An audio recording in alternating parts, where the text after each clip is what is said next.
Bonjour tout le monde et bienvenue sur ce forum sur la littératie et la santé mentale. Nous sommes déjà connectés. On a près de 350 personnes qui sont connectées, 350 personnes, et nous avons plus de 650 personnes qui se sont enregistrées. Merci de nous avoir rejoints.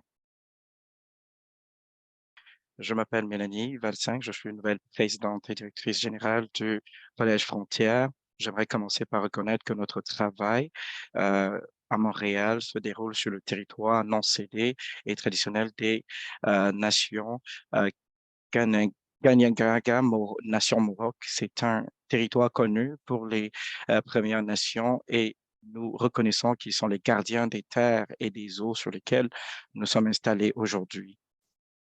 Nous aimerions remercier le programme, les organisateurs du programme ou les initiateurs du programme de littératie et d'apprentissage du Canada.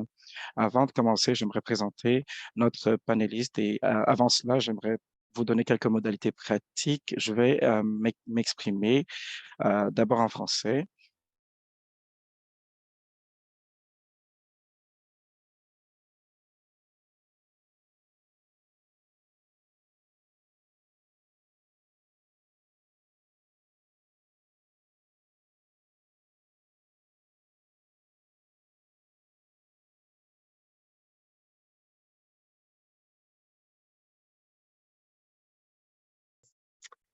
Merci.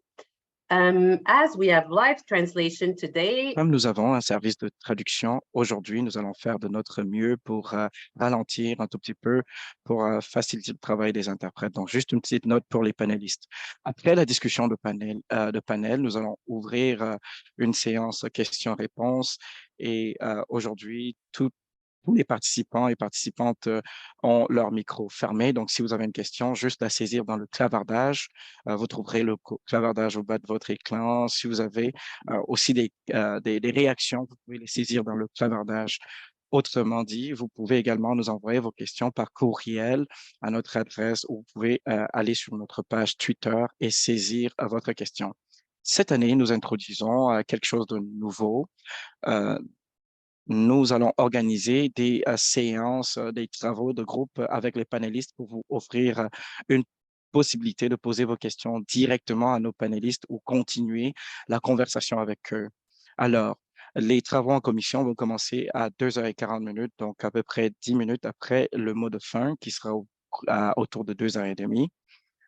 Et nous aurons terminé autour de 3h15, heure de l'Est et cela se tiendra sous format de rencontre Zoom. Vous aurez à vous déconnecter de ce lien et vous reconnecter sur un autre lien qui a été assigné aux panélistes de votre choix. La liste est contenue dans le courriel de rappel que vous avez tous reçu ce matin et à la fin de l'événement, vous aurez le lien à toutes les autres rencontres Zoom dans le clavardage. Donc, vous pouvez regarder et choisir le panéliste que vous voulez et le rejoindre en salle Zoom, de réunion Zoom et discuter avec le panéliste concerné.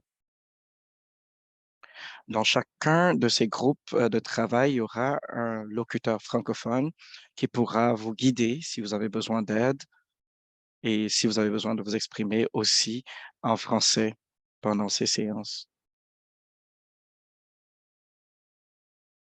Vous aurez remarqué que la séance est enregistrée, elle sera disponible sur le site web. Nous allons vous envoyer un lien plus tard, aujourd'hui. Si vous voulez revoir le séminaire, vous pourriez le regarder. Et si vous voulez le partager avec des personnes qui seraient intéressées, s'il vous plaît, sentez-vous libre de le faire. Seuls les panélistes seront affichés dans les enregistrements ainsi que dans les travaux de groupe. Et je pense que c'est à peu près tout pour les modalités pratiques. Peut-être qu'il est temps de commencer les vraies choses. Donc, j'aimerais commencer par vous donner un petit aperçu du Collège Frontières. Alors, le Collège Frontières est un organisme qui a été fondé en 1999. Nous travaillons avec des partenaires, des communautés pour s'assurer que tout le monde ait accès aux apprentissages de base qui permet de les autonomiser et de leur donner des compétences dont ils ont besoin pour réaliser leurs rêves, que ce soit dans le milieu scolaire, au travail ou dans la vie en général. Alors, pour ce faire, nous offrons des cours gratuits et de mentorat aux enfants et aux adultes qui ont besoin de soutien et d'accompagnement pour réaliser leurs buts. Alors, pourquoi nous menons ces activités? Vous serez surpris de découvrir qu'un Canadien sur 5 connaît des difficultés de littératie et ces problèmes-là ont des effets importants sur la vie des gens, la qualité de vie des gens, y compris, comme nous allons découvrir aujourd'hui, sur leur santé mentale. Alors, notre forum national vise à explorer le lien entre la littératie et la santé mentale. Voilà deux facteurs de la qualité de vie qui sont très importants. Les études nous indiquent qu'il est important que lorsque nous développons nos compétences en littératie, cela améliore notre état de santé mentale. Alors, au cours de la prochaine heure, nous allons explorer l'importance de la santé mentale, de la littératie pour la santé mentale. Il est peut-être temps pour moi de vous présenter notre hôte André Picard. André est un ami du Collège Frontière depuis longtemps. Il est chroniqueur santé à The Globe and Mail et auteur de 6 livres à succès. En janvier 2020, il a été un des premiers journalistes à écrire sur le coronavirus et sur les risques que ce virus représentait pour le Canada. Il a couvert ce sujet d'actualité de façon continue depuis lors et c'est vraiment la personne la mieux indiquée pour être notre hôte dans le cadre de ce forum sur la littératie et la santé mentale. Donc, merci d'être là avec nous aujourd'hui, André Picard, et vous avez la parole.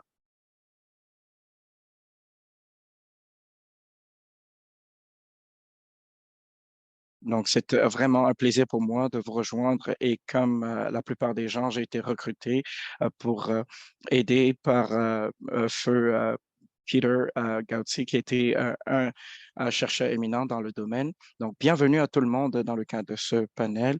Et donc, je pense que euh, les choses ont énormément changé dans le cas de la pandémie et dans notre société moderne, euh, nous avons ressenti des problèmes de santé mentale beaucoup plus pendant la pandémie. Nous avions besoin de compétences de lecture et d'apprentissage pour pouvoir s'informer, de se mettre en lieu sûr, d'avoir accès aux services gouvernementaux parce que tout est à basculer en ligne. Donc, vous deviez savoir lire et avoir accès à la technologie qui fait partie justement des programmes de littératie en ce moment. Nos écoles étaient fermées, les organisations travaillaient avec les jeunes et les adultes pour améliorer leur littératie et ont essayé. La pandémie était notamment dure dans les communautés marginalisées où les programmes de langue et de littératie sont notamment importants et c'était les groupes les plus affectés par la COVID. Donc, ils ont ressenti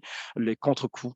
Donc, cela a également eu un impact majeur sur leur santé mentale et le stress économique et social a justement eu des effets sur les Canadiens. Alors, c'est quoi le lien entre la littératie et la santé mentale? Dans le lien de rappel que vous avez eu ce matin, il y avait un lien qui mentionnait euh, on parlait de la profondeur du rapport entre les deux. Donc, vous allez trouver la réponse dans cet article-là, mais on va en parler davantage avec nos panélistes. J'aimerais présenter chacun et chacune d'entre eux très rapidement et j'espère que quand je vais le faire, la technologie nous permettra de vous présenter chacun et chacune d'entre eux. Je commence par la docteure Sharon Burry, qui est une pédiatre du développement qui exerce dans le cabinet privé à Tecumseh en Ontario. Elle est professeure en pédiatrie à la Western University en Ontario.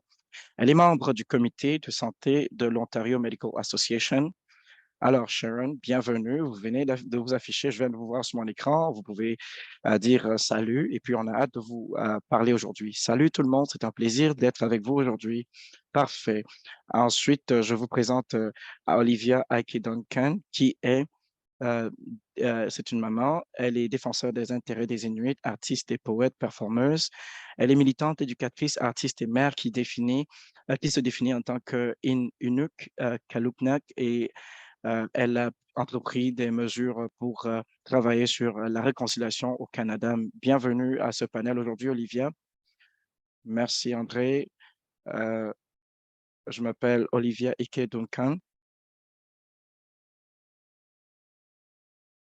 Alors, merci Collège Frontière et merci à vous, André, et l'équipe de panélistes Merci de m'avoir inclus dans cette conversation. Je suis une femme unique, originaire de Kuujjuaq. Je vis désormais à Montréal et je continue euh, mes études universitaires et j'espère devenir écrivaine et éducatrice. Donc, merci beaucoup pour l'invitation et j'ai hâte justement d'échanger et d'interagir avec vous. D'accord, merci. Ensuite, je vous présente Andrew Johnson, qui est le gestionnaire et il travaille au Centre de toxicomanie et de santé mentale et il a travaillé dans le domaine depuis 1997. Il a collaboré avec des personnes qui ont partagé leur vécu. Il a travaillé avec des bibliothécaires, des chercheurs et il fait en sorte de s'assurer qu'il y a l'accessibilité à des programmes de santé mentale. Bienvenue, Andrew. Oui, je vous vois maintenant. Salut, Andrew, bienvenue. Merci de m'avoir invité. Parfait. Ensuite, dernière et pas la moindre, nous avons Jackie Garcia Navidad, qui est chef de projet en santé mentale au Carrefour Le Moutier et actuellement bénévole chez Collège Frontières et dans le domaine de la santé mentale et espère nous sensibiliser sur le manque d'accès en termes de ressources. Donc, on a énormément de choses à discuter avec elle. Alors, bienvenue dans ce panel, Jackie. Juste nous faire un petit coucou, s'il vous plaît, pour qu'on puisse vous voir. Alors, salut, bien bonjour. Donc, je pense que notre ronde de tests s'est bien déroulée. Avant de commencer, juste un petit rappel, vous avez entendu parler du format de ce webinaire, mais ça ne fait aucun mal de nous rappeler quelques règles de base. Parce que des fois, moi-même, mon micro se ferme des fois et puis mon écran peut devenir sombre et tout. Juste à titre de rappel, j'aurai le plaisir de poser des questions à nos panélistes. C'est des questions préparées à l'avance et vous pouvez rentrer vos questions dans le clavardage et nous allons avoir une séance de fort aux questions plus tard. Mais si je vois des questions apparaître dans le clavardage qui font partie de notre conversation, je vais les lire tout de même. Donc, ne soyez pas timides. Nous avons plus de 400 personnes qui assistent. Et puis, bien entendu, si vous n'avez pas beaucoup de temps de poser votre question directement, mettez-les dans le clavardage. On va essayer de répondre au plus de questions possibles. Et après notre conversation, nous aurons bien entendu des activités en commission, des travaux de groupe avec nos panélistes. Ils vont vous stimuler et vous donner envie de les rejoindre dans leurs différents groupes pour continuer la discussion.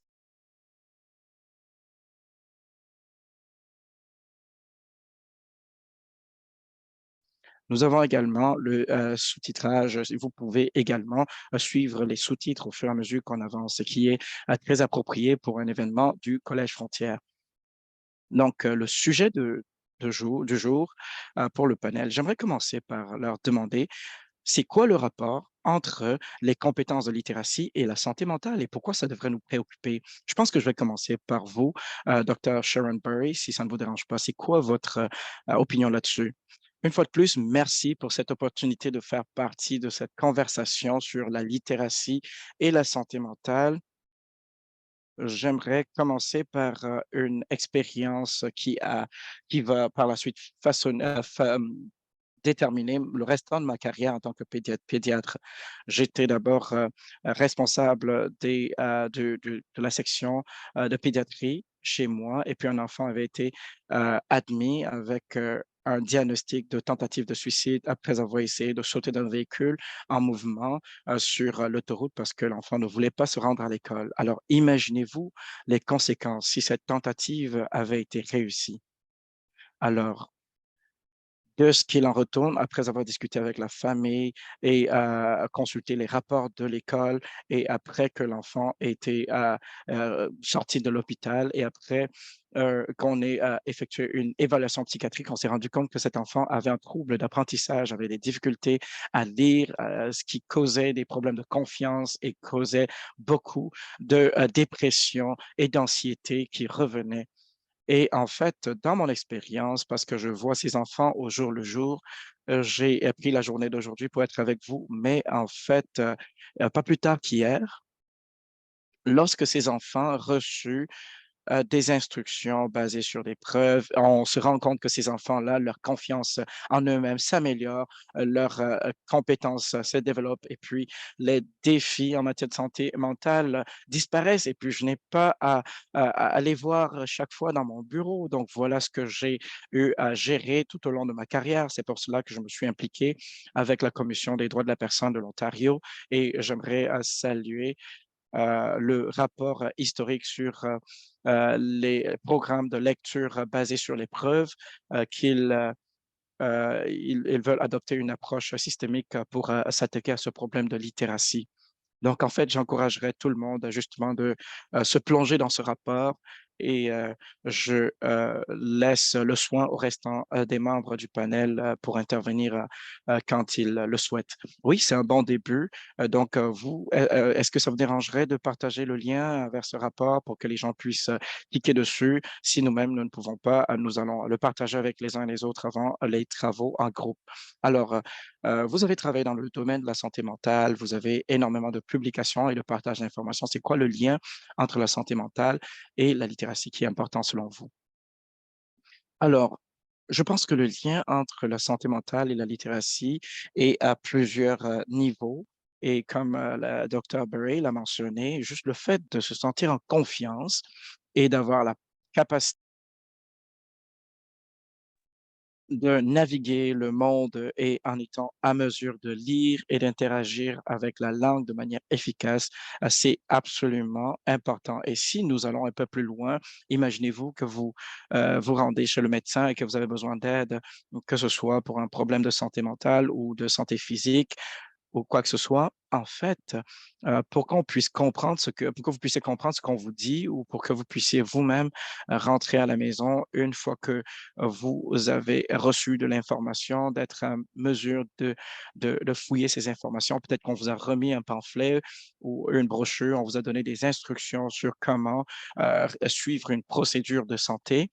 En fait, la littératie de base est vraiment essentielle et incontournable. Et sans elle, les conséquences, c'est on se sent en perte de contrôle, on se sent anxieux, on a l'impression de ne pas être en mesure de s'adapter avec les problèmes que vous pouvez connaître au quotidien.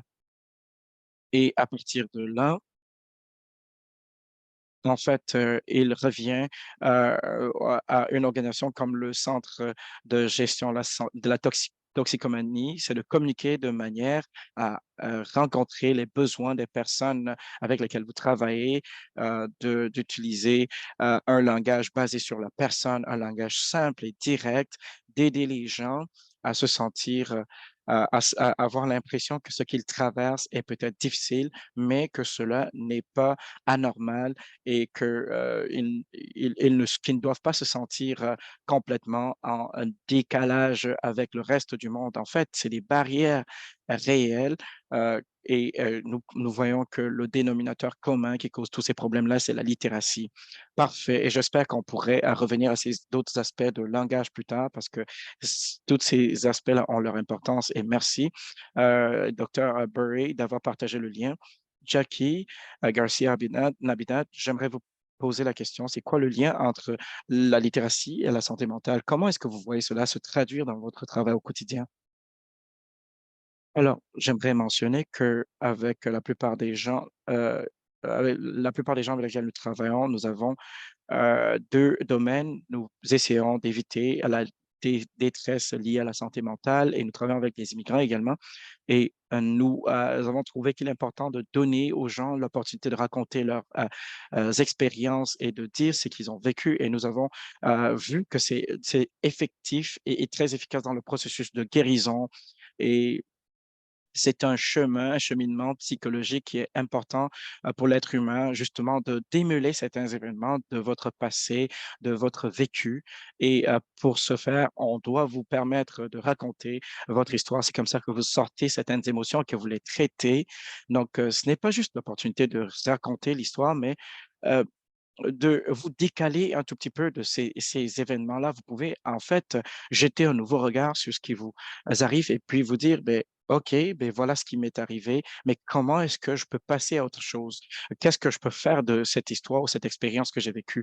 Et tous ces éléments-là, requièrent que vous ayez accès aux services, aux langues pour, pouvoir, communiquer dans la langue comprise de tous. Si, par exemple, vous, parlez l'arabe ou une autre langue et que vous devez, vous exprimer avec quelqu'un, vous parler avec quelqu'un qui ne parle pas la même langue, c'est déjà une énorme barrière devant nous. Vous vous sentez déjà impuissant parce que vous êtes incapable de partager ce que vous mourrez d'envie de partager avec votre vis-à-vis. Donc, il est question d'autonomiser ces personnes-là et de leur fournir les outils nécessaires. Donc, c'est un des éléments sur lesquels nous travaillons vraiment, de leur remettre ce pouvoir-là, de faire en sorte qu'ils comprennent que nous allons leur fournir les outils pour pouvoir s'exprimer à travers la littératie et bien entendu régler leurs problèmes de santé mentale par la suite. Donc, un très bon message que la littératie permet de s'autonomiser.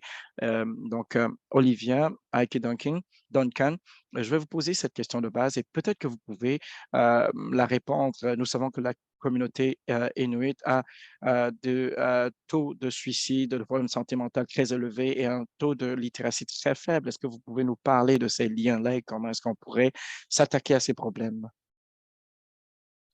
Alors, comme nous le savons tous, chez nous, les Inuits, nous avons les taux les plus élevés de suicide dans le monde et cela est dû à énormément de facteurs, y compris la colonisation, le dégoût de soi et nous connaissons pas mal de problèmes de toxicomanie et d'addiction. Nous avons un taux très élevé de déperdition ou de décrochage, plutôt de décrochage scolaire. Et c'est le même lien que Jackie a mentionné. Quand vous venez d'une autre culture et que vous parlez une autre langue et que vous ne rentrez pas dans la norme, vous ne vous conformez pas à la norme générale, en fait, vous commencez à vous détacher du reste du monde et vous commencez à vous détacher de vous-même, tout simplement parce que vous n'arrivez pas à vous intégrer. J'ai l'impression que c'est le sentiment que la plupart d'entre mon peuple, les gens qui viennent de mon peuple ou des immigrants qui viennent d'autres pays doivent connaître. J'ai grandi dans le Nord, donc le fait d'arriver à Montréal, c'est un choc culturel pour moi. J'avais besoin d'un agent d'immigration et dites-vous que je viens du Québec. Et mon peuple connaît des difficultés au niveau de trois langues. Depuis que je suis enfant, je parle trois langues. Je parle Inuktitut, l'anglais et le français. Mais je suis venu d'un milieu très favorisé à cause de la façon, mon apparence, j'étais traité différemment par mes enseignants, vous savez, et il y a énormément de facteurs qui rentrent en ligne de compte dans votre éducation et dans la façon dont vous pouvez vous sentir accepté et avoir accès aux opportunités. Et malheureusement, beaucoup de gens dans ma communauté n'ont pas énormément d'accès. C'est leur réalité, c'est leur lot quotidien. Et c'est un système qui ne rentre tout simplement pas, qui ne trouve pas sa place dans ma communauté.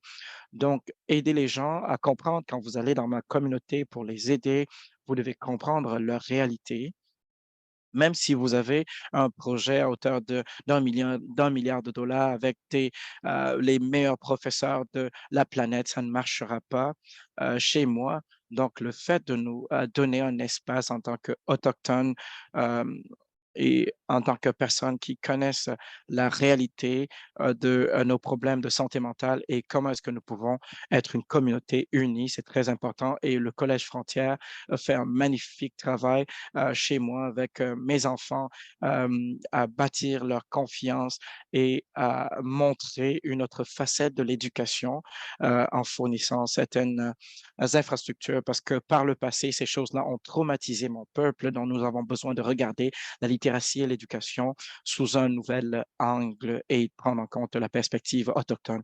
Oui, vous avez raison, vous faites bien de souligner cette perspective. Les programmes de littératie et d'éducation doivent être ancrés dans le contexte dans lequel ils opèrent. Donc, j'espère qu'on va en parler davantage ici aujourd'hui. J'aimerais poser la question. Alors, comme vous avez entendu à mon introduction, j'ai été obsédé par la COVID depuis 3 ans maintenant. Donc, quand je parle de cet éléphant dans la salle, euh, je vais vous poser la question très brièvement. Comment est-ce que les compétences en littératie ont été affectées négativement pendant la COVID? Sharon, peut-être que vous pouvez commencer. Comment est-ce que cela a affecté les enfants que vous soignez? En fait, c'était le jour et la nuit.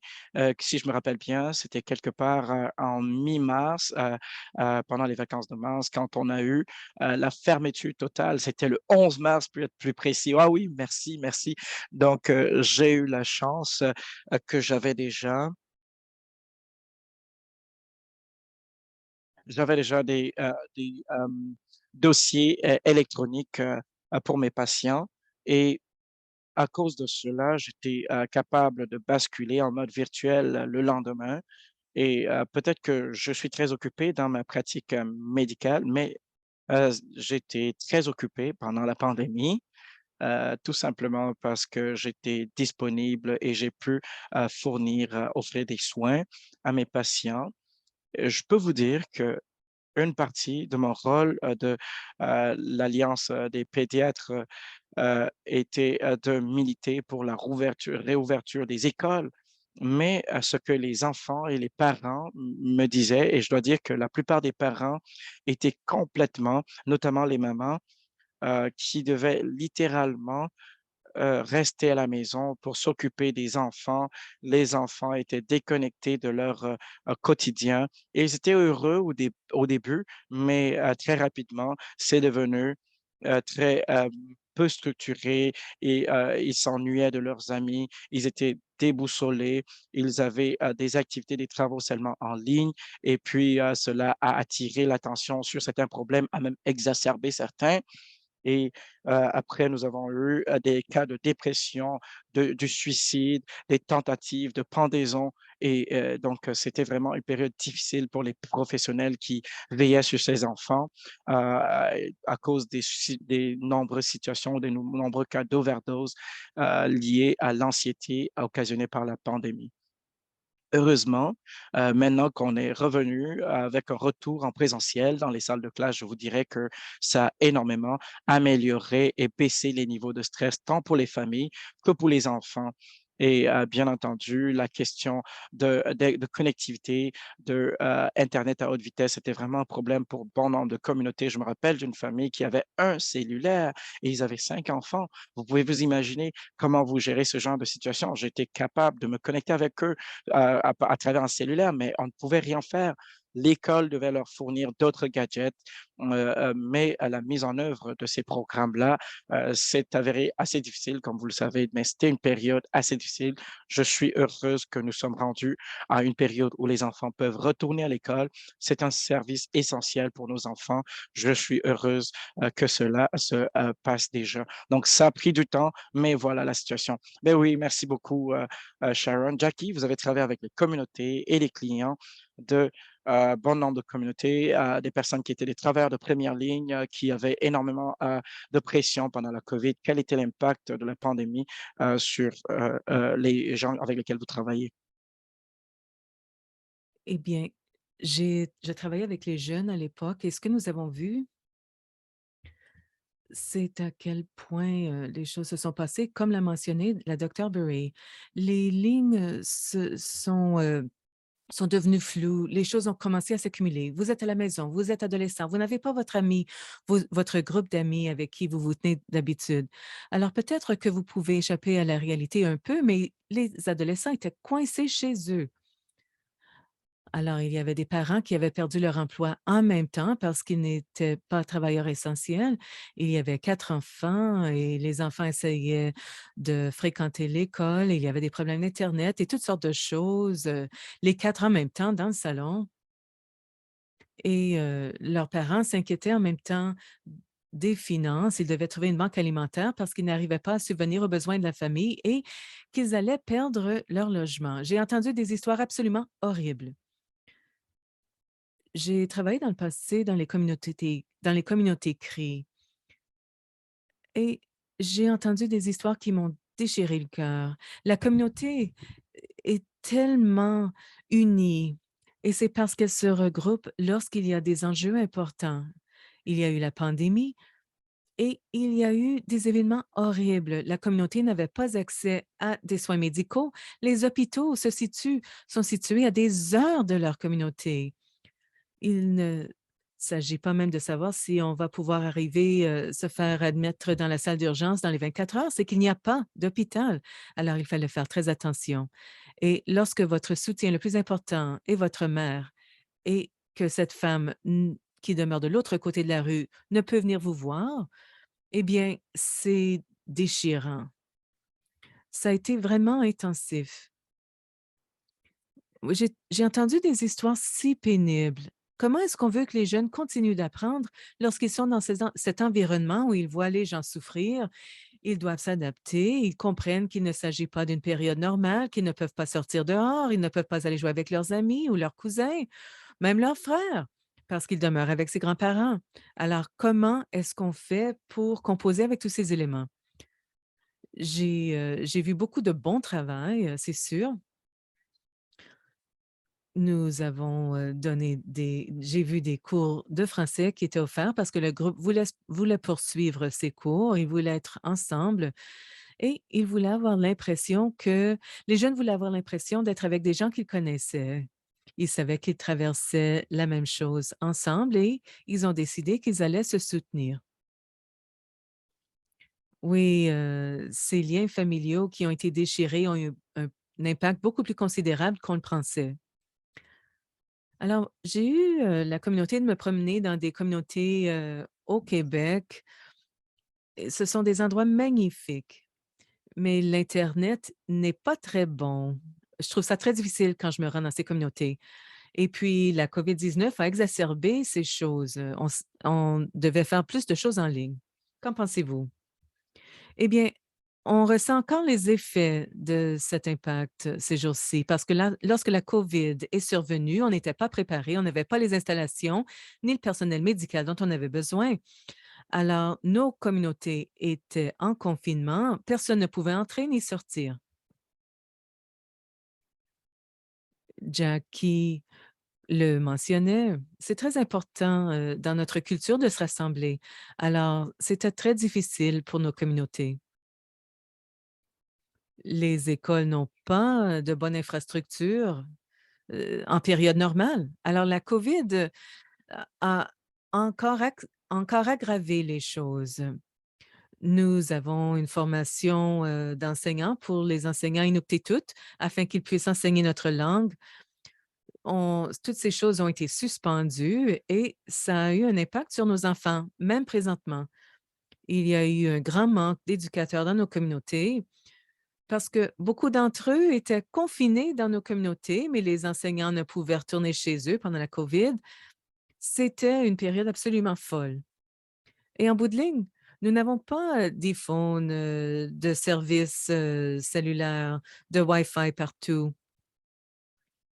Alors, nos enfants n'ont pas eu accès à l'éducation pendant 2 ans. Franchement, on n'a pas participé à l'école en ligne. Les enseignants circulaient, d'une maison à l'autre, et donnaient des trousses de papier, mais il n'y avait pas de façon de faire de suivi avec l'étudiant ou l'élève, sauf si c'était par téléphone. Dans notre communauté, nous vivons dans la pauvreté. Alors, la plupart des gens dans ma communauté n'ont pas de téléphone. Alors, comment communiquer avec votre enseignant? C'était difficile. Nous demandons d'avoir un meilleur accès à l'internet, d'avoir des prix abordables pour l'internet parce qu'il y a des coûts très élevés et même si nous avons ce qui est probablement l'internet le pire au monde, c'est probablement aussi le plus dispendieux. Oui, une mauvaise combinaison, dit André. Alors, la COVID nous a frappés durement. On n'était pas préparés, on a dû demander à la Croix-Rouge de venir chez nous. Et on ressent encore les effets de la pandémie. Le monde occidental, les villes commencent à reprendre, à se réouvrir. On a des versions hybrides d'éducation présentement, mais on essaie encore de régler les problèmes. Mes enfants ne peuvent pas encore se rendre à l'école parce que nous n'avons pas les sources d'Internet, ni les enseignants, parce que la COVID, en raison de la COVID, les enseignants n'ont pas pu obtenir leur recertification. Alors, la COVID a vraiment touché nos jeunes, notre système d'éducation et notre communauté, nos communautés.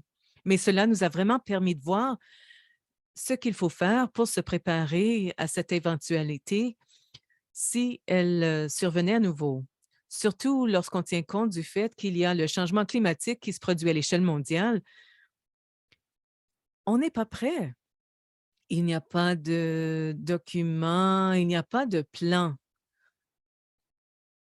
Il y a eu un confinement mondial, mais qu'allons-nous faire s'il y a une inondation ou une catastrophe naturelle?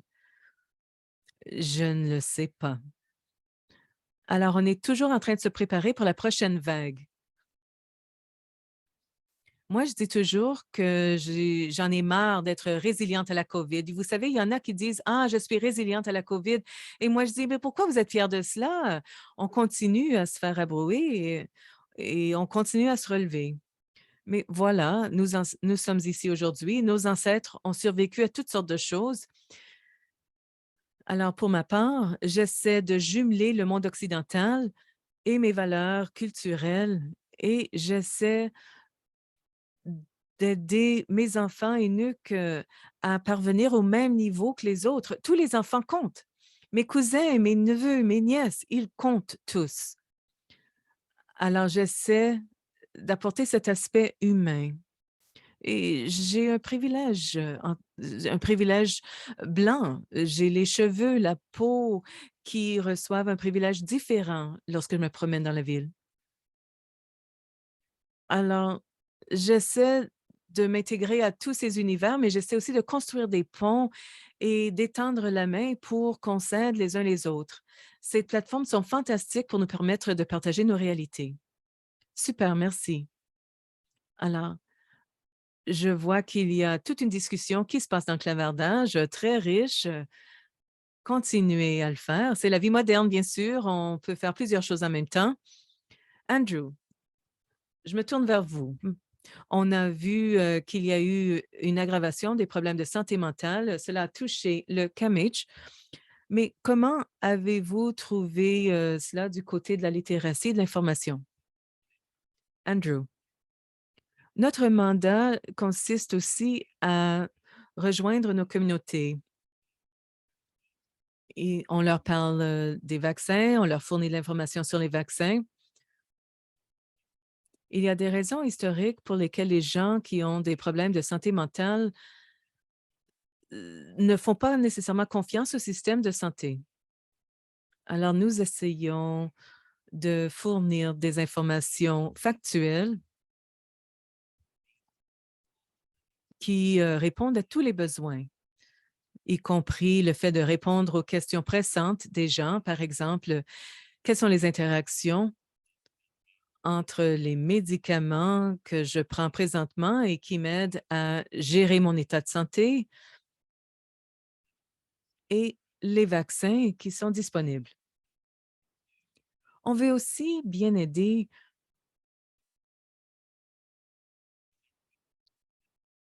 les gens en leur fournissant une sorte de réconfort, en leur faisant savoir que l'information que nous leur donnons est valide.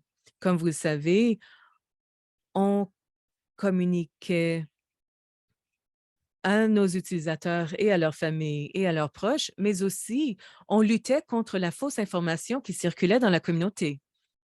Et ça a été très difficile.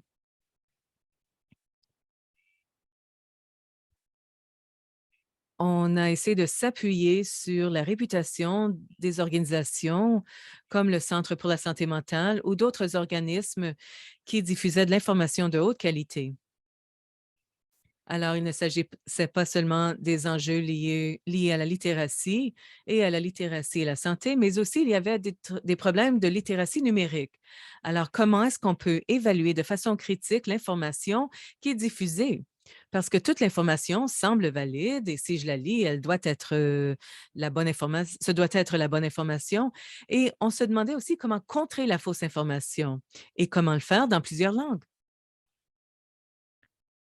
Moi, je travaille dans la ville de Toronto, qui est très multiculturelle. Il y a beaucoup de langues qui circulent et on a essayé de diffuser notre information en plus de 10 langues afin d'aborder certains des écarts d'information. Alors, c'est le travail qu'on a fait pendant cette période. Oui, c'est un bon rappel. La littératie ne suffit pas. Il faut avoir une littératie numérique, il faut avoir une numératie technologique. On a eu la COVID-19, mais on a aussi cette pandémie de fausses informations qui circule depuis plusieurs années dans notre société. Alors, on n'est pas encore à la fin de la pandémie, mais il y a des programmes de récupération financés par le gouvernement. Alors, j'ai une question. Est-ce qu'on investit suffisamment dans l'aspect de littératie et de santé mentale post-pandémie? Andrew, pour changer les choses, je vais commencer par vous poser la question. Qu'est-ce que le gouvernement doit faire maintenant pour qu'on récupère des 2 dernières années? Andrew. Eh bien, on voit certainement des investissements en santé mentale, surtout en ce qui a trait à la littératie. Récemment, on a parlé de la littératie numérique pour pouvoir appuyer les gens qui n'ont pas ces compétences à les acquérir. Et ça fait partie de l'ensemble de la littératie. On ne peut pas nécessairement sortir une composante de la littératie comme ça. Mais il s'agit d'une initiative positive. Nous espérons toujours obtenir plus de financement afin d'appuyer les cliniciens qui travaillent pour nous. Vous le savez bien, il y a une crise au sein du système de soins de santé mentale, une crise en ressources humaines. Nous n'avons pas suffisamment d'infirmières pour offrir des soins à nos patients. Il s'agit du genre d'investissement qui est nécessaire de façon pratique. Il faut aussi être ouvert et travailler de façon réfléchie lorsqu'on examine la façon dont on investit dans la littératie. J'ai une anecdote. Nous gérons un collège de collaboration qui est un collège de récupération qui est destiné aux gens qui sortent de l'hôpital et qui essaient de réfléchir à la prochaine étape. Vont-ils retourner au travail? Vont-ils rétablir des liens avec leur famille? Qu'est-ce qu'ils vont faire? L'une des choses qui est importante pour nous, c'est que chaque fois que nous offrons un cours de rédaction créative, eh bien, on a une liste d'attente incroyable. Et cela nous dit que, en tant que société, les gens valorisent encore le langage, la langue et l'expression. Et ils voient dans le contexte de la santé mentale. Ils veulent raconter leur histoire. Je pense que c'est Jackie qui a parlé du fait que les gens veulent raconter leur propre histoire. Ce sont des façons efficaces de traiter nos émotions, de penser à nos sentiments et de trouver notre place dans notre communauté. Investir dans les produits pharmaceutiques ne suffit pas. C'est sûr que c'est important, mais le fait de voir les liens entre la façon dont on s'exprime et entre notre capacité à maintenir et même améliorer notre santé mentale, c'est essentiel. Oui, la communication devient de plus en plus importante dans notre monde numérique qui rétrécit. Il faut donner les compétences de base aux gens. Jackie, même question. Qu'est-ce que le gouvernement doit faire? Quelle sorte d'aide doit-il vous offrir pour pouvoir reprendre de ces pertes en littératie et en santé mentale? Jackie.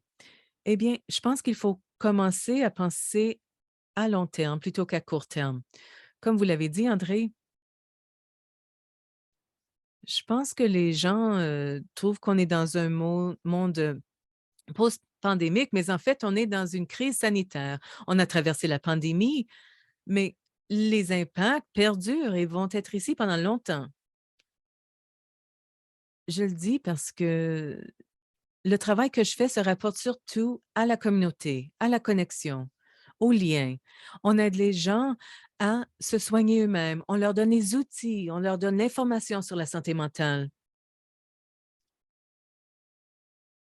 Il faut comprendre et renforcer que le bien-être fait partie de la santé mentale. Il faut prendre soin de nous-mêmes, il faut se renseigner, il faut avoir plus d'informations. Il faut comprendre ce que l'on traverse et cela va faire toute une différence. Oui, on travaille à la traduction de certaines informations, mais il y a certaines personnes qui ne peuvent pas lire cette information. Alors, qu'est-ce qu'on fait à ce sujet? Est-ce qu'on donne davantage d'accès aux traducteurs dans les écoles? Est-ce qu'on renforce le fait qu'on doit partager cette information beaucoup plus tôt, dès l'enfance? Parce que ces enfants vont grandir et ils auront cette information. Ils sont prêts à intégrer cette information et à la partager à la maison. Reviennent chez eux, ils disent: «Maman, j'ai appris ceci, j'ai appris ça. J'ai parlé de mes émotions, je me sens tellement bien» ou «Je me sens en colère. Voici ce que je ressens». Ils apprennent à parler de leurs émotions et ensuite ils se sentent, ils ont un sentiment de confiance, ils sont autonomisés. Lorsqu'un jeune a l'impression de pouvoir y arriver, il a de l'espoir et ensuite il peut voir toutes les possibilités qui se présentent à lui ou elle. Alors, je pense qu'il s'agit vraiment de renforcer les petits détails. Comme Andrew le mentionnait, il ne s'agit pas simplement de donner plus d'argent au système de soins de santé et au système pharmaceutique. Bien sûr, c'est très important, mais ce n'est pas tout le monde qui a besoin de médicaments ou qui a besoin d'accéder à un programme de santé mentale. Les gens ont besoin des outils concrets, simples, qui peuvent les aider, qu'ils peuvent appliquer et qui leur permettent de voir comment ils se sentent chaque jour, ce qui leur permet de prendre conscience d'où ils se trouvent. Et ensuite, ils peuvent agir. Alors, on le voit au quotidien, sur une période plus longue, comment on se sent, plutôt que de dire: «Ah bien, on va mettre ce programme en œuvre parce que pour l'instant, c'est quelque chose qui va, aider». Mais je pense que ça doit se faire à long terme et l'éducation, c'est un point de départ. Un rappel à l'auditoire que vous pouvez entrer vos questions dans le clavardage des questions et réponses. Alors, ce sont des discussions, très enrichissantes. Il y a aussi des liens dans le clavardage vers des programmes de poésie, y compris celui de Gil Bissett. Alors, assurez-vous de voir ce qui se trouve dans le clavardage. Sharon, vous êtes clinicienne, vous voyez les enfants qui ont besoin d'aide, mais les files d'attente, les listes d'attente sont interminables au Canada. Comment est-ce qu'on peut faire en sorte d'assurer, de donner de l'aide aux élèves qui en ont besoin en santé, en littératie? Qu'est-ce que le gouvernement doit faire?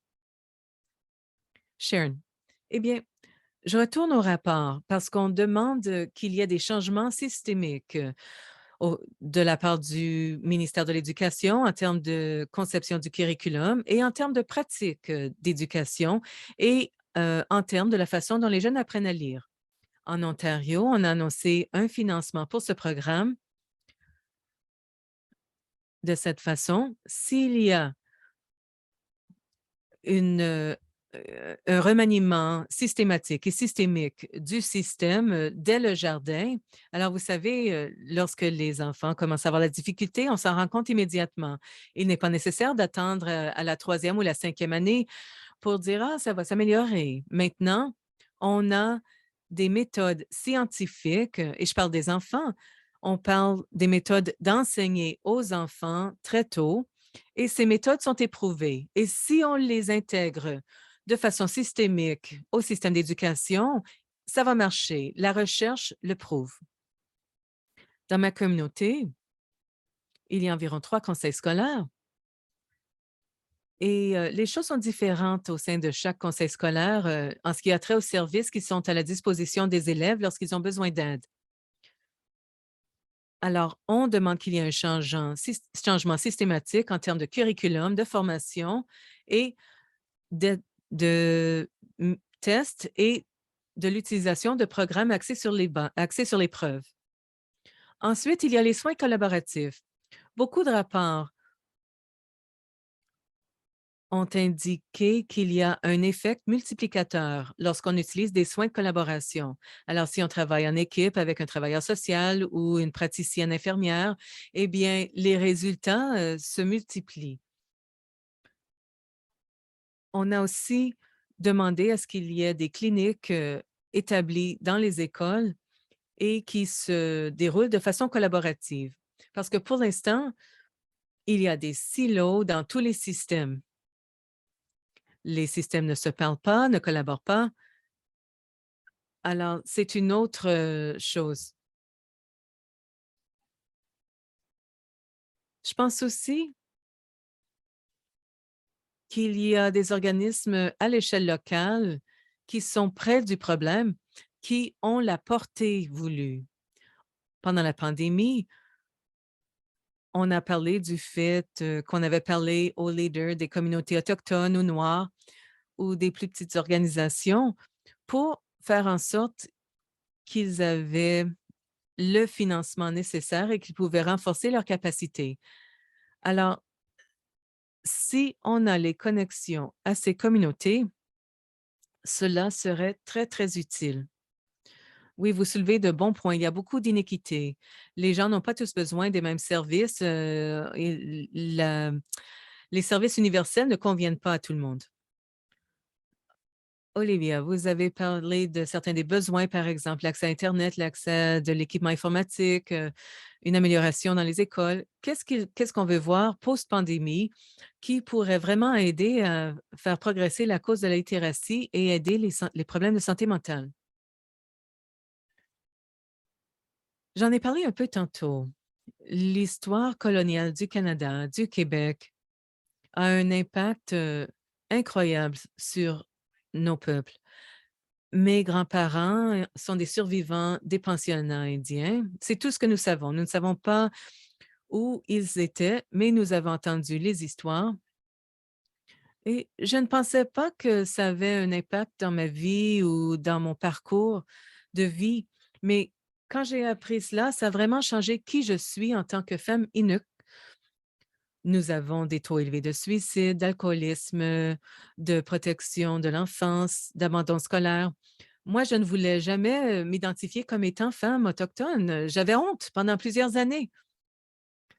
Et ce sont des choses qui ont été données à ma grand-mère et qui m'ont été passées sans qu'on s'en aperçoive. Notre peuple commence à se réveiller et à reprendre leur fierté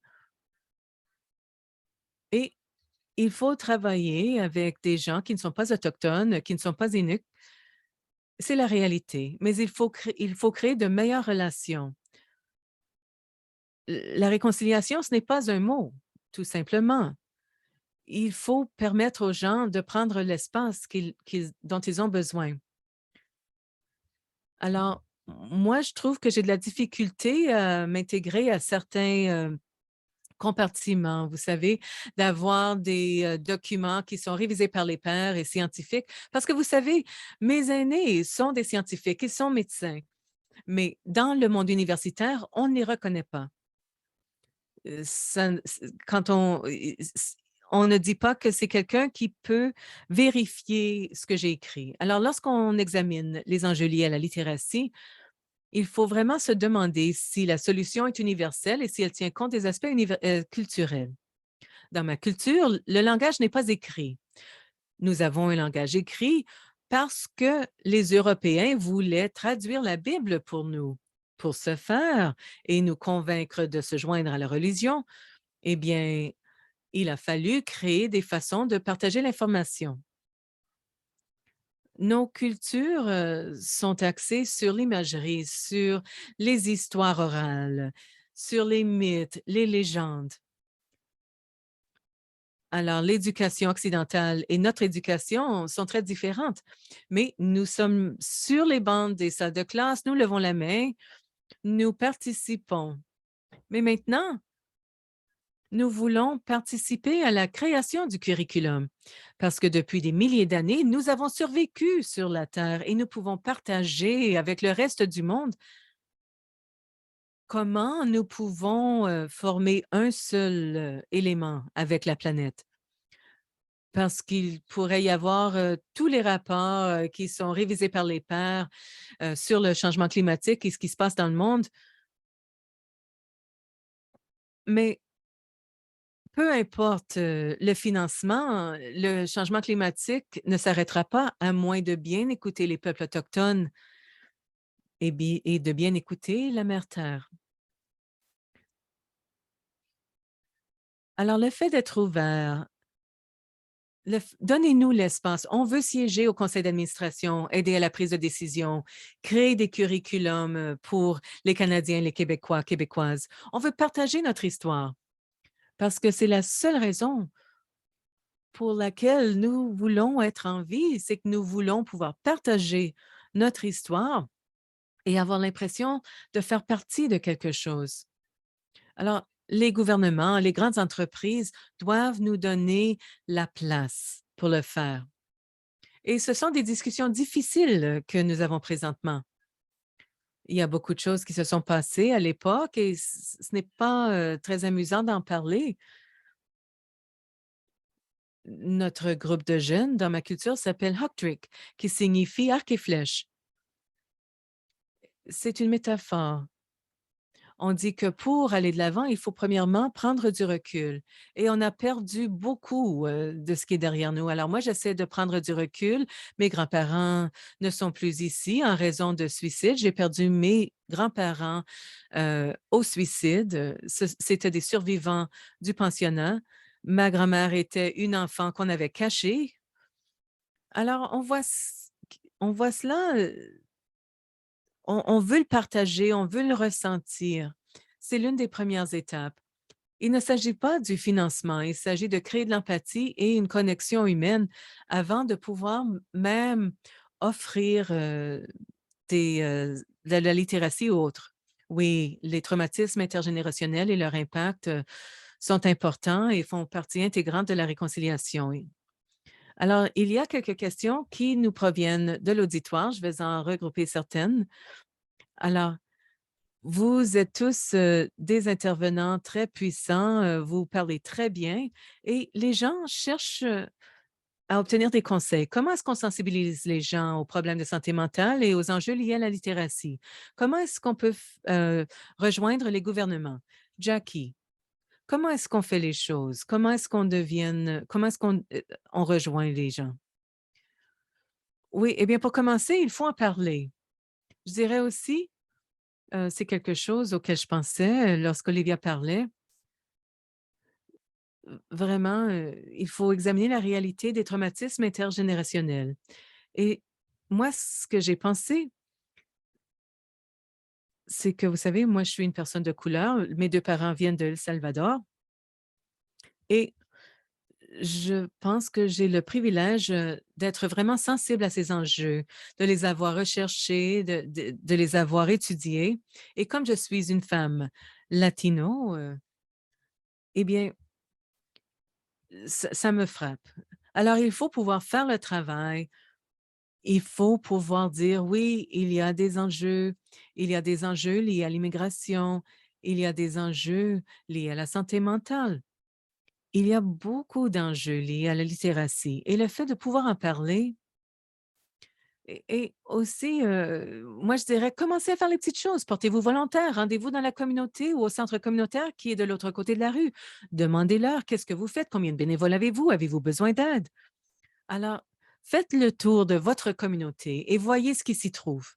C'est de cette façon que vous allez voir que vous ne voyez pas beaucoup de choses qui vous entourent parce que chaque jour, on est là au quotidien, on fait nos propres choses et vous allez voir que vous ne vous êtes jamais exposé à toutes ces choses. Le fait de sensibiliser les gens, c'est de faire les plus petites choses que l'on puisse faire. C'est de lire l'article qu'on voulait lire, qu'on avait conservé. Lisez-le. Prenez les 5 minutes nécessaires. Lisez même les soulignements. Faites preuve de curiosité. C'est la façon dont vous allez pouvoir vous ouvrir à ce qui se passe. Parlez à des gens qui ont des perspectives différentes de la vôtre. C'est ce que nous faisons présentement. même toutes les personnes dans l'auditoire, c'est super que vous vous exposez à différents points de vue parce que vous allez pouvoir obtenir différentes perspectives et vous allez pouvoir examiner les enjeux sous un angle que vous n'aviez jamais considéré auparavant.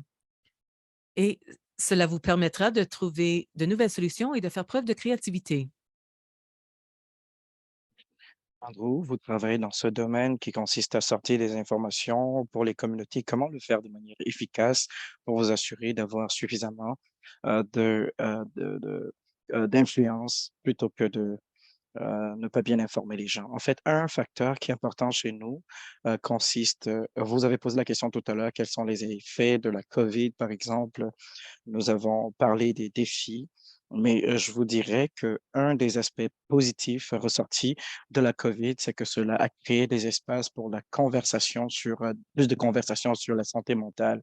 On a de plus en plus d'ouverture d'esprit en ce qui concerne les conversations sur la santé mentale, le suicide, l'anxiété, le rejet de l'école et tout cela. Donc, je pense qu'on devrait considérer cela comme étant une bénédiction. Et en ce qui concerne, ben, en fait, tous ces éléments-là existaient déjà avant la COVID, mais la COVID a tout simplement aggravé ces choses-là, les a exacerbées.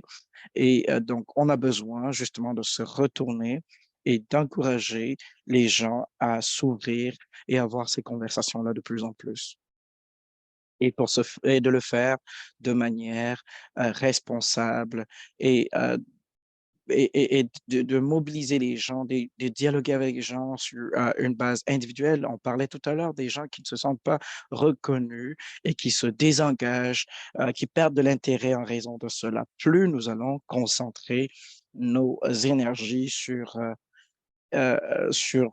l'assistance aux gens pour les aider à identifier leurs problèmes et à rechercher des solutions qui marchent, qui sont uniques à eux, et des fois, ça peut être en combinaison avec d'autres types d'experts et ça pourrait être une bonne première étape. Mais cette étape de l'écoute et tout d'un coup, ça devient un facteur de motivation intrinsèque. L'individu commence à vouloir savoir, vouloir se renseigner davantage, tout simplement parce que sa communauté se tourne vers elle ou vers lui.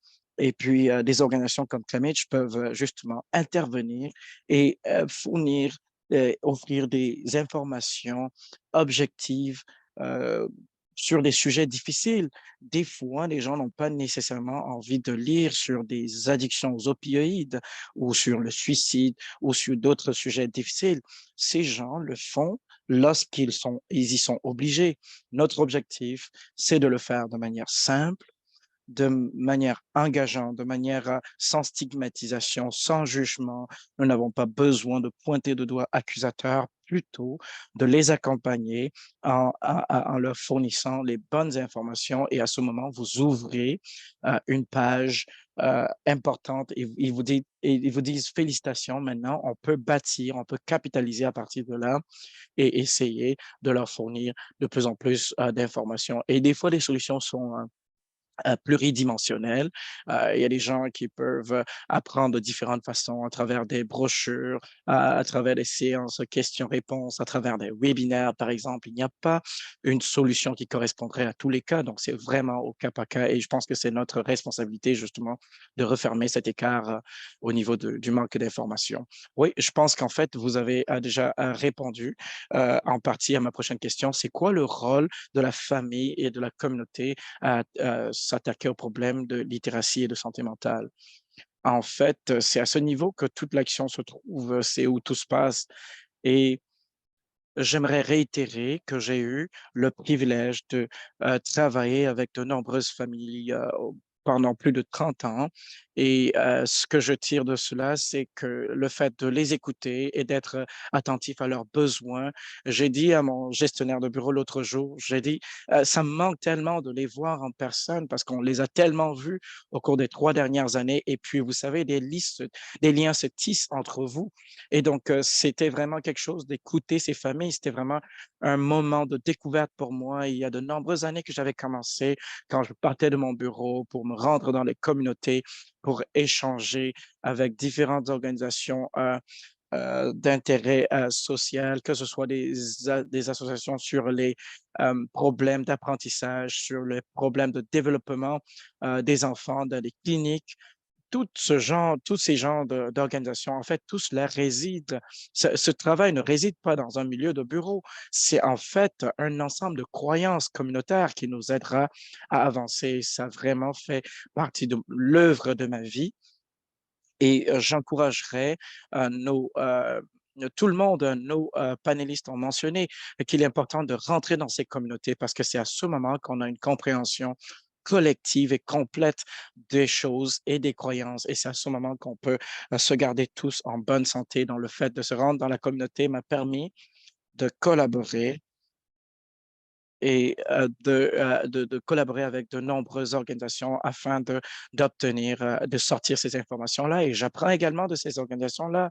J'ai appris énormément de mes patients, de mes tout petits patients. Ils m'apprennent tellement de choses, même aussi de mes parents. Ça a été un énorme privilège pour moi de justement me plonger dans cette infinité de sagesse, d'informations. Donc, je vous inviterai de vous rendre dans ces communautés-là. J'espère vraiment qu'en termes de politique de santé, il est important de comprendre. J'ai parlé des silos, j'ai parlé des hôpitaux, mais en fait, les problèmes de santé et les solutions de santé résident dans ces communautés. Et plus on investira des ressources dans ces communautés-là, plus on se portera mieux en tant que société. Et peut-être, Olivia, que vous pouvez parler de l'importance de la famille, de la communauté dans ce cadre, notamment dans des milieux comme dans votre société inuit où les liens de famille ont été brisés en les envoyant, les forçant dans des pensionnats autochtones. Alors, comment vous réappropriez cela pour améliorer la santé mentale des uns et des autres? En fait, je dirais qu'on fait des petits pas dans le bon sens. Par exemple, ma fille et mes garçons, leur avenir en tant qu'Inuk leur avenir est beaucoup mieux que ce qu'on a eu nous autres. Donc, je nourris beaucoup d'espoir. Ça a pris pas mal de temps, mais ces liens-là avaient été brisés tout simplement à cause des délocalisations, non pas seulement pour des besoins d'école, mais en fait, les gouvernements avaient délocalisé des enfants dans différentes communautés pour briser ces communautés-là. Et lorsque nous négocions l'accord de la baie James et avec Hydro-Québec, en fait, cela avait causé énormément de tort à différentes familles parce que nous devions choisir un camp. Est-ce que nous allons rejoindre le côté ouest ou est-ce qu'on va, nous n'allons pas vendre nos terres, par exemple, nous ne vendons pas nos terres. Et donc, c'était énormément de sujets qu'on n'abordait pas. On s'était rendu compte que nos familles s'étaient séparées, avaient été éloignées, mais on commençait à avoir un retour à la normale et on comprend que certaines familles n'avaient pas été séparées de manière intentionnelle. En ce moment, nos familles sont dans un esprit de pardon, de réconciliation et essayent du mieux qu'ils peuvent pour chercher les services d'assistance aux survivants du système de pensionnat autochtone et d'aller à la rencontre des associations d'aide. Et je pense que les Autochtones et les Inuits, nous avons un retard de 10 à 20 années par rapport au reste des populations autochtones du Canada qui se réveillent de ce long sommeil. Euh, de, euh, mais nous nous y rendons petit à petit. Je pense que les Inuits sont un peuple de géants qui sont juste endormis pour l'instant. Ils ont été rabroués pendant longtemps, rabaissés, mais notre population de jeunes est très élevée. 75% de la population inuit est âgée de moins de 35 ans. Donc, vous pouvez voir que la démographie est assez importante. Donc, je pense qu'on est en train d'essayer de s'intégrer dans trois mondes. Nous avons le Québec, nous avons le monde anglophone, le monde francophone, et puis notre monde à nous, le provincial, le local, le fédéral. Donc, la prochaine génération de jeunes Inuits se porte plutôt bien. Nous connaissons toujours des défis, mais le fait de partager nos réalités pour moi, cela est le chemin de salut pour nous et nous permettra justement de trouver justement les personnes qui veulent véritablement œuvrer pour notre progrès. Donc, merci vraiment pour ce message. J'espère que les jeunes, justement, continuent à porter le flambeau de l'espoir dans votre communauté. J'ai quelques questions très spécifiques et je vais les diriger vers la bonne personne. Mais si vous n'êtes pas la bonne personne, bien entendu, faites-moi savoir et puis on va mettre quelqu'un d'autre sur la chaise électrique. Donc, euh, je pense que là, vous êtes dans une association qui essaye d'aider les gens à développer améliorer leur anglais ou des langues qui ne sont pas leur langue première et ils cherchent des astuces, comment m'aider à écouter leurs histoires pendant que je corrige leur anglais et que je préserve cette motivation qu'ils ont à échanger avec nous. En fait, écouter une histoire, c'est justement de créer un lien spécial avec l'individu, c'est valider son expérience, c'est valider la personne. J'ai étudié la littérature qui existe dans le domaine et quand j'étais aux études, c'était pas une question de mots, c'était plus qu'est-ce qui était derrière. Quand je lisais des livres, par exemple, c'était pas juste les mots, mais c'était la personne qui était derrière. Parce que des fois, on vous révèle certaines choses à travers ce partage de témoignages. Et le meilleur moyen pour vous de vous connecter avec un être humain, c'est de partager également, c'est de partager une petite histoire. C'est ça qui crée un lien commun entre vous. Je donne des cours de français et le meilleur moyen pour moi de susciter de l'amour pour cette langue avec eux, c'est de leur montrer à quel point le français est important au Québec. Je ne commence pas avec des leçons de grammaire. Je commence par leur dire pourquoi est-ce qu'ils entendent différents accents ici. Et puis, je rentre dans l'histoire. Cela commence à les engager, à les intéresser et puis ils commencent à souhaiter en connaître davantage. Ils me demandent, mais racontez-nous plus d'histoires. Ils m'écoutent et bien sûr, ils apprennent et ils améliorent, ils s'améliorent. Je dis également que ce soit avec les adultes ou des enfants, une chose que j'ai appris dans le domaine de l'éducation, c'est que lorsque les gens vous disent qu'ils ne sont pas intéressés par un sujet ou qu'ils s'ennuient ou qu'ils s'ennuient ou se sentent ennuyés, en fait, ce n'est pas leur faute. Ce n'est pas qu'ils n'ont pas compris. En fait, je l'ai appris avec les enfants. J'étais enseignante avant. J'ai appris avec les enfants qui vous disent: «Je ne veux pas faire telle chose ou telle autre chose». Ce n'est pas qu'ils ne veulent pas le faire, c'est juste qu'ils ne comprennent pas et c'est la même chose pour les adultes. J'ai souvent eu des adultes qui me disaient des choses du genre: «Ben oui, hem, ça me tente pas vraiment». En fait, ce n'est pas pour moi ce genre de choses. Ce sujet n'est pas assez intéressant et et puis vous regardez dans leurs notes, vous vous rendez compte que c'est vide et c'est à ce moment que vous vous rendez compte qu'ils ne peuvent pas écrire. Ce n'est pas que le sujet n'était pas intéressant, mais la barrière est celle de ne pas savoir écrire. Donc, il est vraiment important d'être sensible à ces problèmes-là et de reconnaître qu'on n'a pas toujours tous les éléments d'information, d'en recueillir le plus possible au fur et à mesure qu'on apprend à leur sujet. Donc, c'est une des bonne chose au niveau du Collège Frontière. Nous accueillons ce lien humain et c'est comme ça qu'on évolue tous ensemble en tant qu'être humain. Et c'est pour ça qu'après 7 ans, je suis toujours bénévole avec eux parce que pour moi, c'est une découverte chaque jour.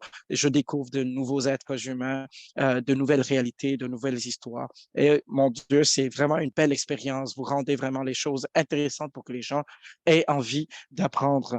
Andrew, donc, quelqu'un demandait si vous devez envoyer un livre à tous les praticiens sur la littératie en Ontario, qu'est-ce que vous renverrez? Quel livre? Un seul livre? Oh, c'est une question difficile. Je pense que j'ai une liste assez longue.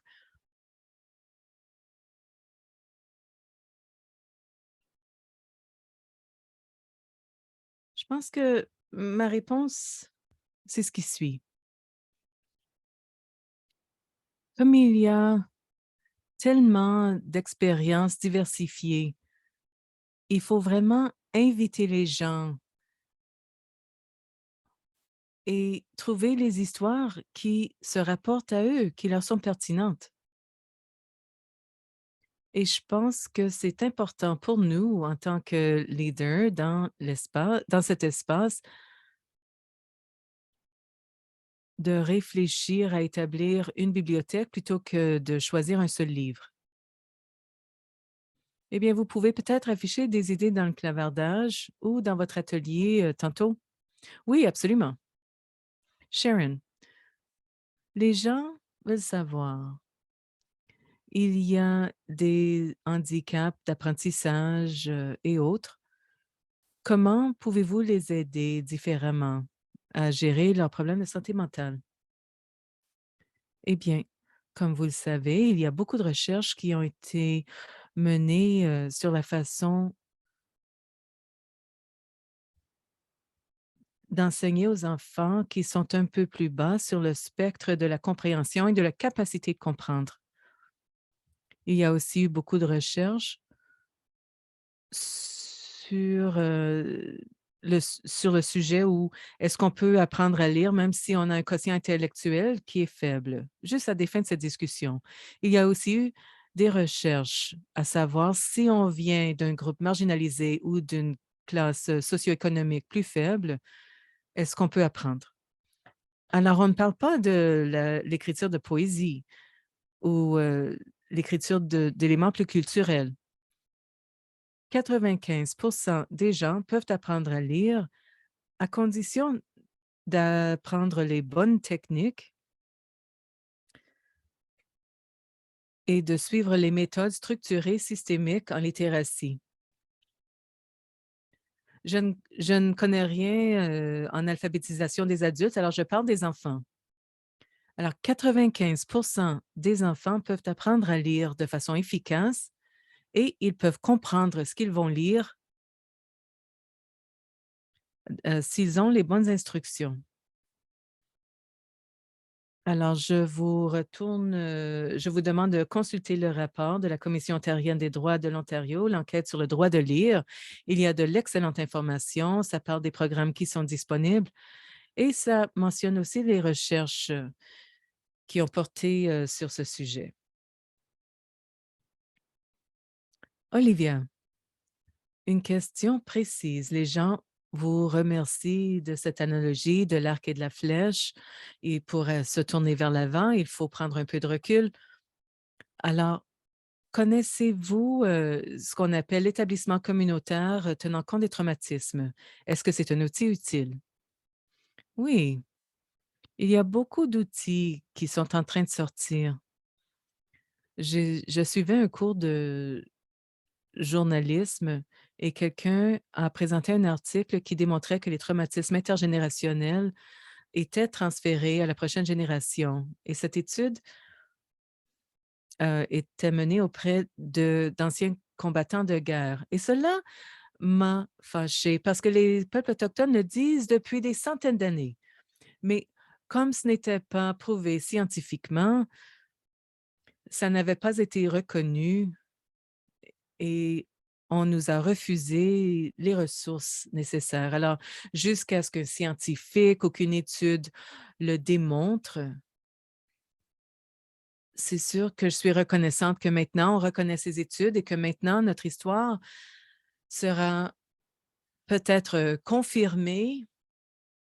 On aura maintenant cet espace.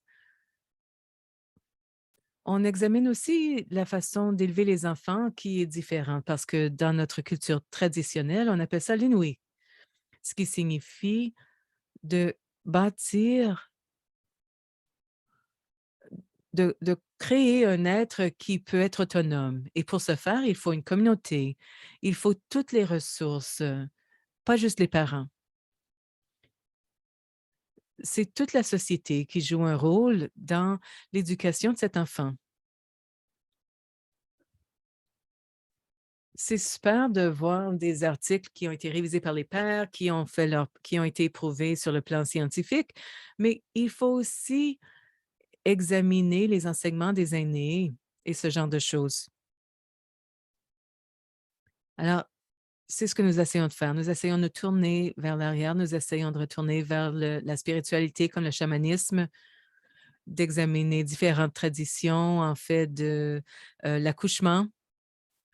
Moi, j'ai un moi, j'ai plusieurs noms. Je suis nommée après plusieurs femmes dans différentes communautés et cela m'aide à créer mon système de soutien. Mais en raison de la colonisation, certaines de ces traditions se sont perdues. Alors, Il ne s'agit pas d'utiliser simplement des articles révisés par les pairs ou universitaires pour nous aider, mais il faut aussi nous permettre de reconnaître nos propres médecins, nos propres scientifiques et nos façons de faire les choses et de le partager avec le monde occidental. Alors, nous tournons vers différentes nations partout dans le monde. Par exemple, au Groenland, les choses se font différemment. On essaie vraiment de construire un avenir positif en jumelant toutes ces choses. Un suivi dans le clavardage à l'une des réponses données précédemment. Merci au Collège Frontières pour leur cours sur la littératie, surtout pour les gens ayant un handicap intellectuel. Alors, ces cours existent et ils sont excellents. Jackie, quelqu'un demande si vous travaillez avec les personnes migrantes et réfugiées et si c'est le cas, est-ce que vous avez des conseils sur la façon de travailler avec ces gens, étant donné qu'il pourrait y avoir des traumatismes qui peuvent mener à des conversations sur la santé mentale? Alors, avez-vous des conseils pour travailler avec ce groupe à risque élevé? Jackie, oui, je travaille avec ces groupes. Nous avons certains programmes qui permettent d'offrir des services aux gens pendant et après l'immigration. Alors, une fois qu'ils sont ici, on les aide à gérer toutes les choses qui pourraient survenir ou qui vont survenir.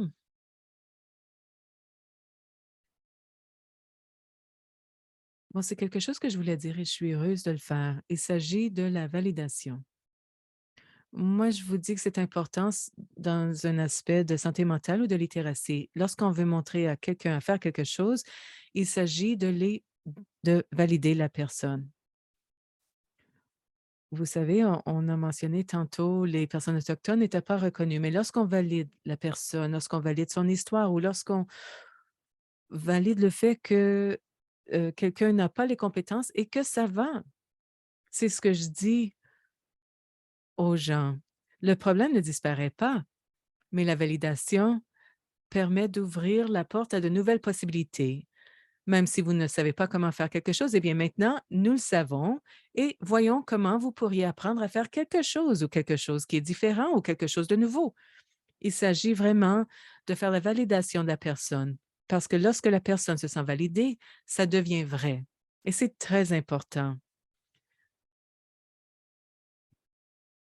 Peu importe que vous ayez subi des traumatismes importants ou un divorce très difficile parce que vous étiez arrivé au pays avec votre mari, vous êtes arrivé ici en tant que famille et maintenant vous vous séparez et vous êtes divorcé, vous n'avez plus votre famille, vous ne comprenez pas les procédures judiciaires liées au divorce. Ça n'enlève rien. Lorsqu'on dit, si vous ne savez pas ce qu'il faut faire, ça va. Et ensuite, vous pouvez aider la personne. Vous pouvez examiner quelles ressources sont à sa disposition et quelles sont ses ressources internes afin qu'elle sache qu'elle a déjà quelques outils, qu'elle dispose déjà d'informations. Lorsque je donnais mon cours de français, les gens me disaient: «Jackie, je ne connais rien, je me sens impuissante, j'étais ingénieure dans mon pays». Et moi, je disais: «Comment vous pouvez me dire que vous ne savez rien lorsque vous me parlez en espagnol? Vous avez tout un système dans votre cerveau. Moi, tout ce que je fais avec vous, c'est que je vous enseigne à utiliser un autre système linguistique et vous allez apprendre à prononcer certains mots, mais vous savez déjà comment parler une langue. Vous savez que le A et le L donnent le son AL. Vous avez beaucoup d'informations, vous ne partez pas de zéro.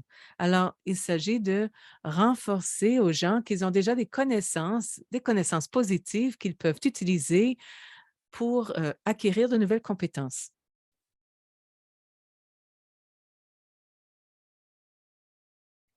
Vous êtes en sourdine. Oui, oui, désolée. Et on commence à manquer de temps.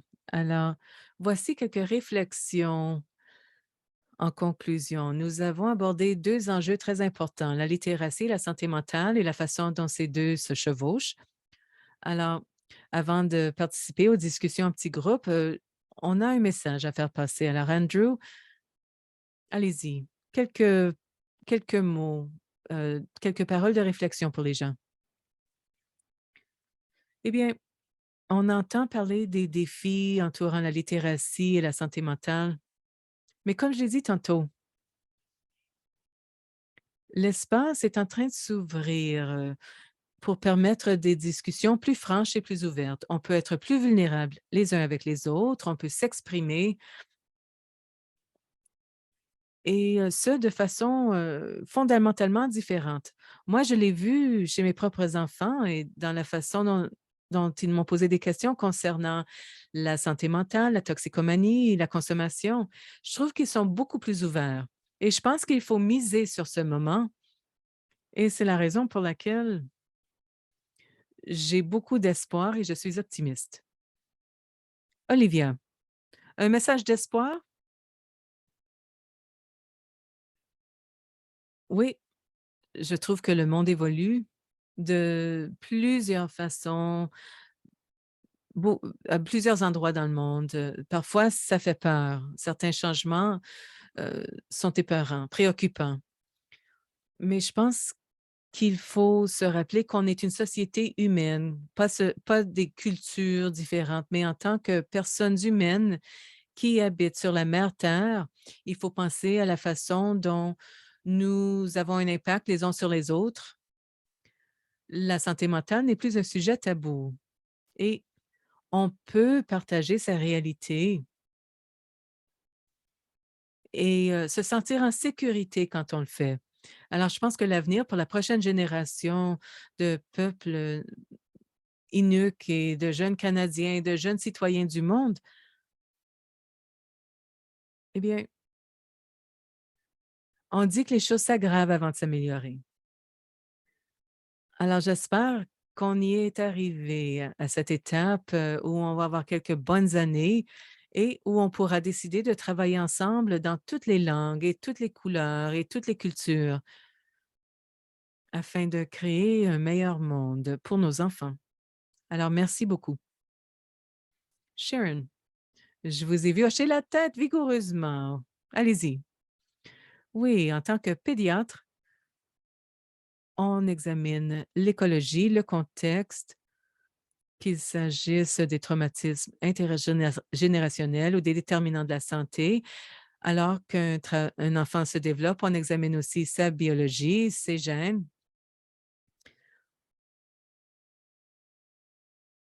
Moi, ce que j'aime dans un message d'espoir, c'est qu'on commence à comprendre les liens entre ces éléments. Et pour devenir une personne en santé, et pour avoir une société en santé, il faut arrêter d'examiner les objets ou les éléments comme s'ils sont en silo. Il faut comprendre comment les éléments sont interreliés. Alors, pour aller de l'avant, il faudrait que les politiques examinent les choses ensemble. Il ne s'agit pas d'isoler la littératie, d'isoler la santé mentale, mais de comprendre que ces éléments sont interreliés et c'est la façon dont on peut avoir une expérience optimale en tant qu'être humain. Alors, cette pandémie a bien ouvert l'espace de notre conscience collective. Alors, merci de m'avoir invité à la journée d'aujourd'hui. Jackie, votre message d'espoir.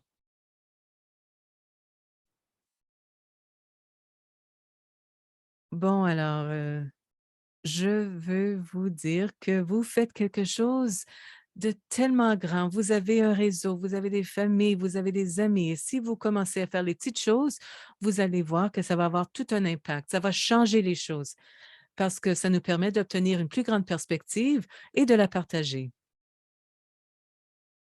Alors, moi, j'espère, je vois les choses autour de moi et je découvre qu'il y a des personnes fantastiques qui m'entourent, qui veulent travailler avec moi. C'est fantastique. Alors moi, je veux dire que ça a été tout un privilège d'être ici avec vous aujourd'hui, de vous poser ces questions. Je veux rappeler à l'auditoire que l'on va passer maintenant au stade de discussion en petits groupes. On va commencer par faire une pause de 10 minutes, une pause café virtuelle. Alors, faites ce que vous voulez. Ensuite, lorsque vous revenez vers 14h40, alors dans 10 minutes, On pourra avoir des conversations plus intimes en petits groupes. Les liens vous ont été fournis dans le courriel de rappel ce matin. Si vous ne le trouvez pas, parce que si vous avez une boîte de courriel comme la mienne, qui est toujours en train d'avoir trop de courriels, les liens sont dans le clavardage. Cliquez dessus ou copiez-les dans votre navigateur. Si vous parlez français, il y aura un membre francophone dans chaque salle.